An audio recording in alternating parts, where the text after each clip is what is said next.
Hey boys, it's HarmNone. Today we're going to be customizing the brand new Karin Hotring Everon in Grand Theft Auto Online. This is a new car this week in Grand Theft Auto Online. I'm very excited to customize this thing. Let's head into Los Santos Customs and see what we can do to it. I'm really liking the look of this thing. I think the front end looks so aggressive. I'm super impressed with that. It's time to see if there's anything that we can do to it. I'm kind of feeling like, yeah, so far it's not looking like there's much, but we'll figure that out. Starting off with the armor, we're going to go all the way up on this. The brakes as well, of course. For the engine, we're going to go all the way up on that as well. For the lights, we can of course add a neon kit onto this thing for some extra traction on this thing and to get the center of gravity lower, which is what I mean by extra traction. I am going to put the neon kit on. I otherwise wouldn't, but it is going to sort of help with the performance of this vehicle. Now we do have a lot of liveries, so that is good. We have the number 2 Redwood, the number 9 Fort Zancudo. We also have the number 27 U Tool, number 34 Atomic Tires. So far, that is the favorite. We also have 18 Patriot Beer. We have the 49 Bank of Liberty. That's also pretty cool. 72 Shrewsbury Shotguns. Okay, pretty cool. 66 Lucky Plucker. 54 Device. That's also really cool. We have the 49 P's and Q's. That's also pretty sick looking. The 61 Air Hurler. That's also pretty awesome. Oh man, we got the Bean Machine number 14. Let's go. The Republican Space Rangers number 69. That's pretty cool as well. Number 25 Jock Cranley. Decent. Number 52 Big Logs. Okay. Number 39, Flint Tools. Number 40, Globe Oil. Ooh, that's pretty nice. 24, LTD Gasoline. 41, Logger Light. 35, Cover Up Paints. That's also pretty sick. We got the 44, Rain. We have the 21, Mine Mocked. The 26, Ecola. The 23, Auto Exotic. Man, there's so many liveries. This is crazy. We got number 28, Weasel Network. Number 17, Burger Shot. Number 46, Sprunk Extreme. Number 62, Ragaram. Number 4, Power Metal. And that is it. We have 30 different livery options for this vehicle. That is actually pretty insane. I'm almost in disbelief that there's that many different ones that we can pick. I really like Bean Machine. I really like Air Hurler. I also really like the Atomic Tires. I think I honestly want to go Atomic Tires. I think that's my favorite of the bunch. For the color of this one though, what do we want to do? I feel like it looks so fantastic in the white that I almost don't even want to change it. However, we do have some yellow on this thing. Maybe we could go for some sort of a race yellow. I feel like race yellow is not bad looking. It kind of goes with the rest of the livery, but at the same time, I feel like we almost lose something by going with it. So we could maybe get like a paint matched like blue here somewhere. Mariner blue is pretty close, but it's a little bit different. So that is an option. We also have ultra blue, of course, but you can't really see the atomic that way. So honestly, like I want to keep it white. I think we're gonna go frost white instead though. I think it just looks a little bit better.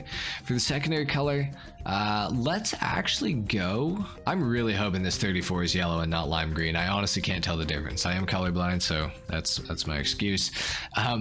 Let's go race yellow for the secondary just to get some more yellow on the car. I think as long as that is yellow, hopefully, fingers crossed, we'll see. For the suspension, we are going to lower this down because I think it's probably going to benefit this thing. Race transmission, we got to do that. The turbo as well, of course.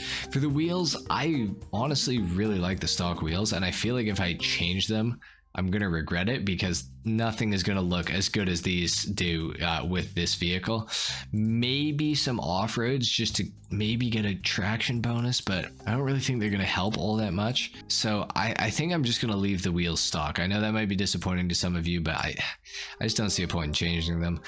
We can also tint the windows, but we're not going to because it's a race car. I don't think it really should have tinted windows. So let's take it outside. Let's do a sound test on the vehicle, and then of course we're going to take it for a spin and do a full review on the truck. So let's quickly just take a listen to this thing here.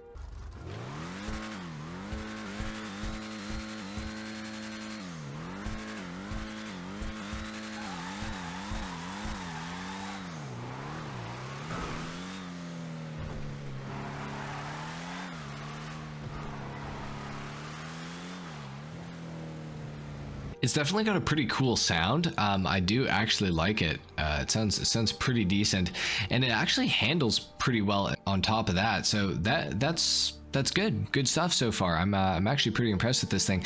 It's also alarmingly fast.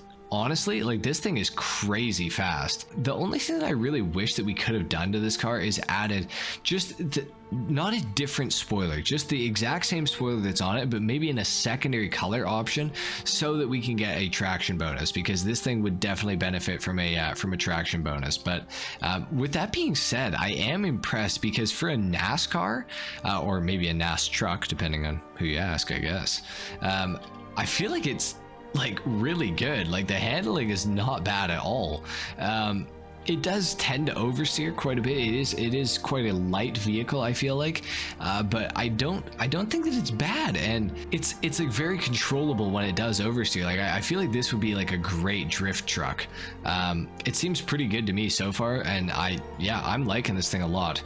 The acceleration seems pretty decent. The handling, I would say, probably going to be this thing's weakest feature, even though it is still pretty good. I just think it's the weakest of the three, with the acceleration, top speed, and the handling. I think that the handling is just, it's going to be the downfall of this vehicle for racing in on circuits, I guess, that are more than just an oval, shall we say.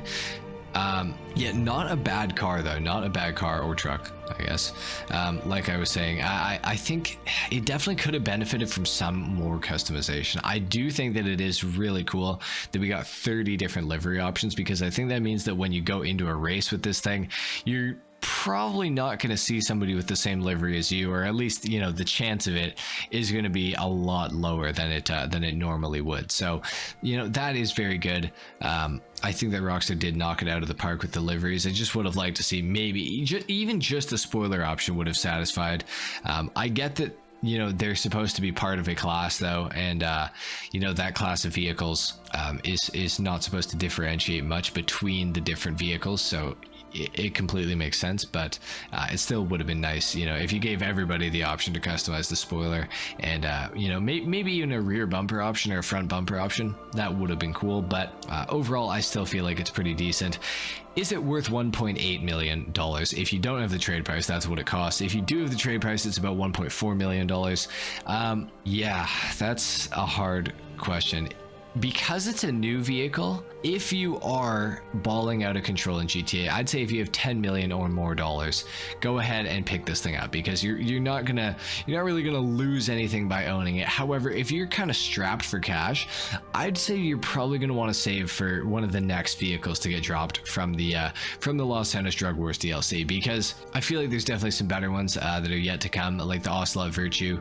I think that is going to be a highlight, and I think it's also going to be quite expensive. So if you don't play much and if you don't have much money, I'd say you're probably going to want to avoid picking up the Everon right now.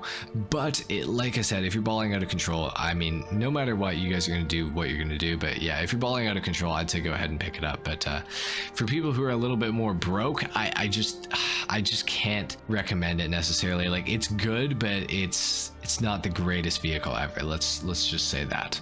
Still decent, but yeah, it's just not the greatest vehicle ever. Anyway, guys, that is pretty much all I have to say about the Karin Hotring Everon in Grand Theft Auto Online. Let me know what you guys thought of my customization, not that there was much, in the comments down below. Leave a like if you enjoyed the video or if you learned something, dislike if you didn't, of course. Subscribe to the channel if you guys are new. Both the update week videos are going to be coming out very soon, so stay tuned for those, and I will see you all in the next one. Until then, take care. Peace.